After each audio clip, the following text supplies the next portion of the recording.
Merdeka!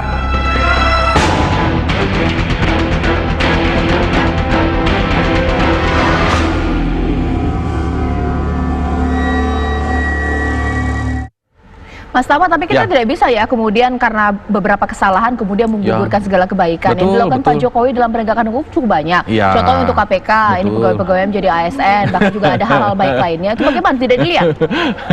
Ya, justru kan juga jadi pertanyaan. Ketika pegawai KPK menjadi ASN, ini jadi pertanyaan. Ketika desain pemerintah yang kita harapkan, harusnya semua menggunakan prinsipnya KPK. Artinya bagaimana ASN tersebut secara kesejahteraannya terpenuhi, di sisi lain upaya penindakannya juga tinggi. Jadi mereka selaras, tapi kan enggak, justru malah menjadi ASN. Nah, tapi itu aspek lain yang menurut saya tetap bisa kita diskusikan. Nah, poin-poinnya adalah ketika kita melihat misalnya dalam konteks pemberantasan korupsi, tadi sudah disinggung juga oleh Mas Doni ya, bicara soal bagaimana penanganan perkaranya Pak Joko Chandra begitu. Nah, kita juga bisa melihat misalnya bagaimana pertanggungjawaban pemerintah terkait dengan keimigrasian misalnya. Dia tidak hanya bertanggung jawab meloloskan orang dari luar ke dalam negeri yang kemudian dia seorang buronan, tapi juga menerbitkan paspor. Nah, dalam hal ini kan juga harus dilihat apa pertanggungjawaban pemerintah, bagaimana sistem pencegahannya. Di sisi lain, kita lihat misalnya di sisi database kependudukannya, bahwa kemudian ada lurah yang dimutasikan, itu menjadi salah satu aspek ya, upaya-upaya respon terkait dengan perkara yang ada. Tapi di sisi lain, bagaimana kemudian pertanggungjawaban pemerintah menerbitkan identitas tanpa diketahui bahwa yang bersangkutan adalah seorang buron. Nah, ini kan menurut saya juga hal-hal yang belum selesai dan kita punya masalah soal pencegahan. Mas Doni, ini yang kemudian dipertanyakan oleh Mas Tama, ini sebenarnya berkali-kali Presiden Jokowi mengatakan bahwa sangat fokus dalam hal pemberantasan korupsi. Tapi di era Presiden Jokowi juga ini buronan bisa ditulis menjadi konsultan hilir mudik di Indonesia. Ini bagaimana Mas Doni?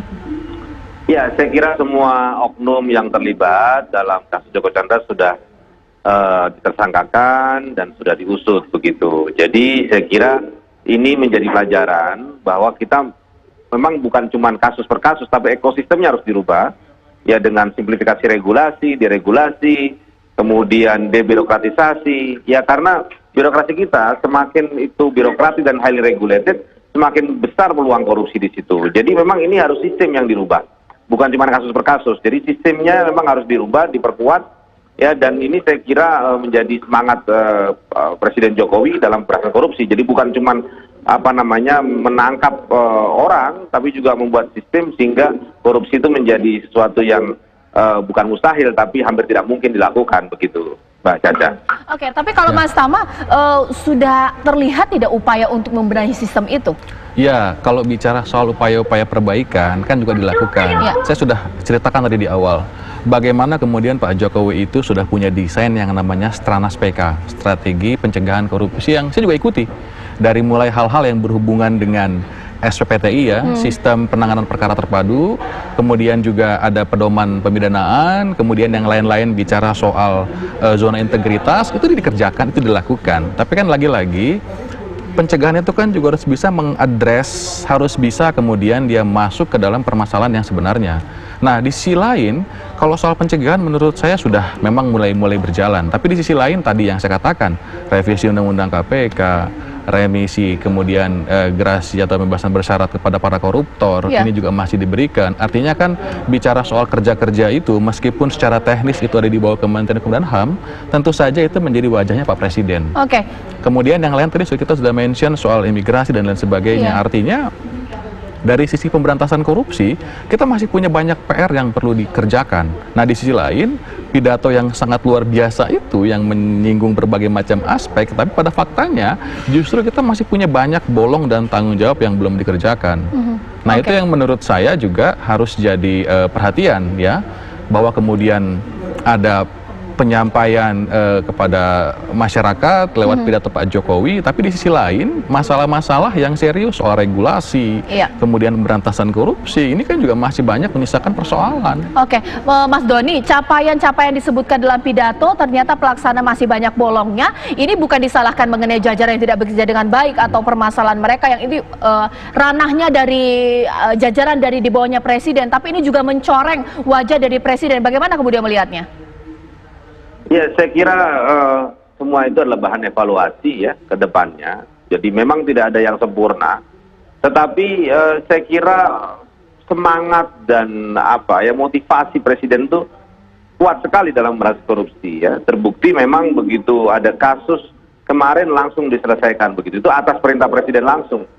Dan segera juga akan dibentuk tim pemburu koruptor untuk memastikan tersangka koruptor yang ada di luar negeri bisa ditarik ke Indonesia dan dikembalikan aset-aset dan kekayaannya.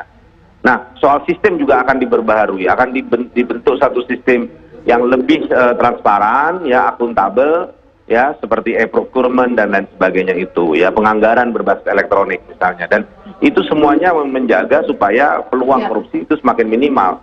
Dan kalau memang ada kekurangan, kalau memang ada ini, ya saya kira kita terbuka untuk dikoreksi karena semua itu saya kira untuk perbaikan kita semua sebagai sebuah bangsa ke depan. Oke, Mas Tama sendiri kan punya rekan-rekan yang berada di lingkaran presiden juga. Seharusnya kan bisa membisikkan lah kepada presiden, harusnya bekerja seperti apa. Itu berarti bahwa memang korupsi bukan kerja semalam, kalau memang susah, Mas Tama. Betul. Maka dari itu kan tadi ya, saya katakan, tahapannya banyak, tahapannya panjang. Artinya kalau bicara soal pembisik, itu menurut saya menjadi variabel selanjutnya. Karena kita bicara soal rezim keterbukaan, artinya masyarakat juga perlu tahu. Masyarakat perlu mengerti apa yang kemudian menjadi kegelisahan masyarakat. Soal revisi undang-undang KPK itu bukan sekali dua kali kita sampaikan kepada presiden, bahkan tokoh sudah datang ketemu Pak Presiden mau buat perpu yang kemudian sampai sekarang belum jadi perpunya, bahkan kemudian sudah dianggap nggak jadi masalah, sudah ditinggal begitu saja, artinya sekarang sudah makin terbengkalai.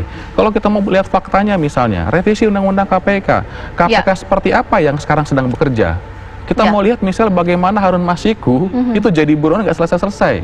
Ini kan kemudian menjadi pembeda antara KPK sebelumnya dan KPK sekarang. Ketika bilang katanya mau buat yang namanya Dewan Etik, Dewan Pengawas begitu.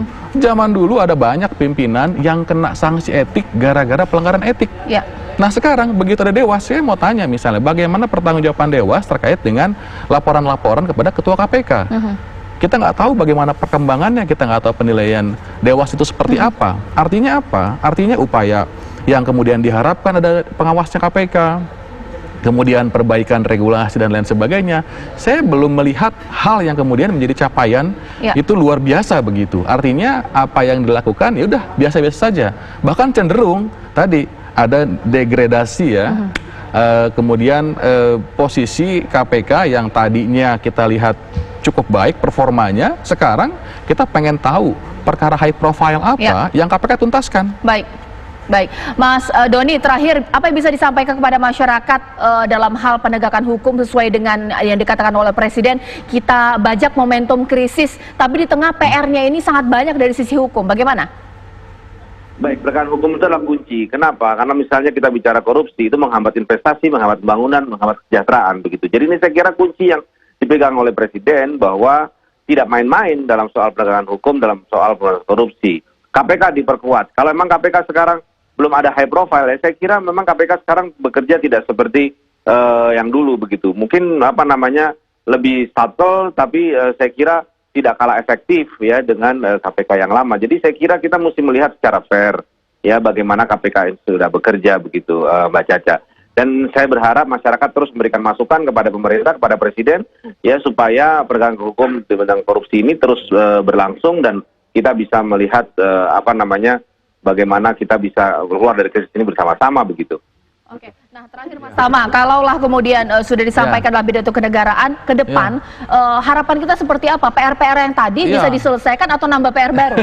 Menurut saya sederhana saja apa yang Pak Jokowi tadi sampaikan, misalnya boleh lakukan percepatan, tidak boleh terobos hukum, boleh percepatan tapi tidak boleh terobos demokrasi. Tapi kita lihat rezim sekarang justru mengkhawatirkan beberapa orang yang kritis ya menyampaikan di ruang publik itu hampir sebagian besar itu berujung pada pemidanaan, kriminalisasi. Bahwa kemudian kita nggak setuju dengan idenya, ada nama-nama banyak sekali ya kalau kita mau sebut misalnya. Orang-orang yang mengkritik revisi undang-undang KPK, anak-anak mahasiswa, ada yang meninggal, ada yang kemudian ditahan.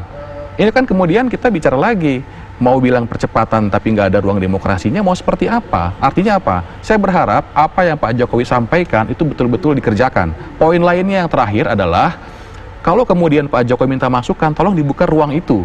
Dan ruang itu dibuka, jangan sampai orang kasih masukan, malah dikriminalisasi. Itu juga kita minta jaminan dari Pak Jokowi.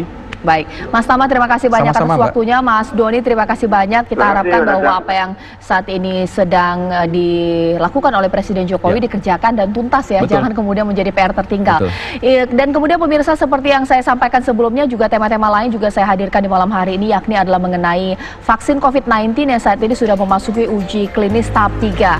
Banyak sekali yang sudah menjadi relawan. Pertanyaannya, halal tidak? Sesaat lagi di Apa Kabar Indonesia Malam.